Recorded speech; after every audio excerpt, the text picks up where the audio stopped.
Pulwama attack में देश के करीब 40 जवान शहीद हो गए थे। पूरा देश गहरे सदमे में था।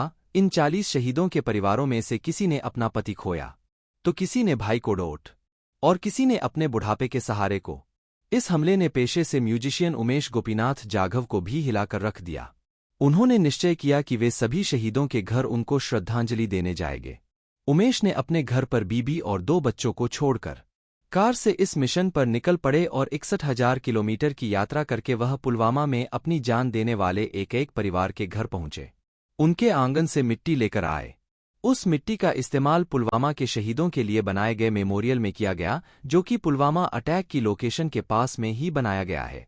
आपका नाम क्या है? जय हिंद जय भारत। मेरा नाम उमेश गोपीनाथ जाधव है। मेरी जन्मभूमि औरंगाबाद छत्रपति संभाजी नगर, मेरी कर्मभूमि बैंगलोर कर्नाटक की। सर, ये आप जो मिट्टी लेके कहाँ से आ रहे हैं और कहाँ जाएंगे आप? 14 फरवरी 2019 को पुलवामा का जब अटैक हुआ तो मुझे लगा कि हम भारतीय फेसबुक में rest in peace, we stand with the Indian arm forces, तो मुझे लगा कि मैं रेस्ट इन पीस और एक नमन उनके घर पे जाऊंगा। अब तक मैं 1.5 लाख किलोमीटर पूरा भारत 5 साल और इसमें 200 कलश है और पुलवामा में जो स्मारक बना है, मैंने 40 शहीदों की मिट्टी CRPF की पुलवामा में जो स्मारक बना है वहाँ पर हैंडओवर की। और मैं ये बोलना चाहता हूँ, ये मैं नहीं कर रहा हूँ, ये हम 130 करोड़ भारतीय की तरफ से निस्वार्थ सेवा, हमारे मैन इन यूनिफॉर्म, उनका परिवार, वेटरन्स और सभी जो लौट के घर आए उनके लिए मैं कर रहा हूँ। जी सर, और आगे क्या क्या प्लान है आप लोगों का? सर, मैं यही बोलना चाहता हूँ कि हम रहे ना रहे, ये भारत देश रहना चाहिए और इनके जो बलिदान है, इनकी जो कुर्बानी, बोलते हैं soldier dies only when we forget about them and the flag flies only because of the last breath they have taken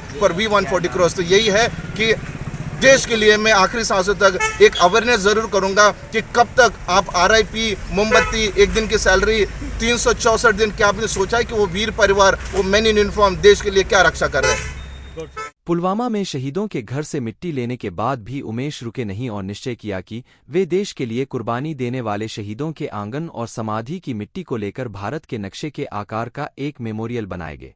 5 साल में अब तक वे 1.5 लाख किलोमीटर का सफर कर चुके हैं और देश के 28 राज्यों और 8 यूनियन टेरिटरीज में भी जा चुके हैं।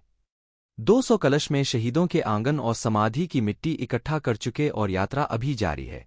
अरविंद उत्तम की रिपोर्ट।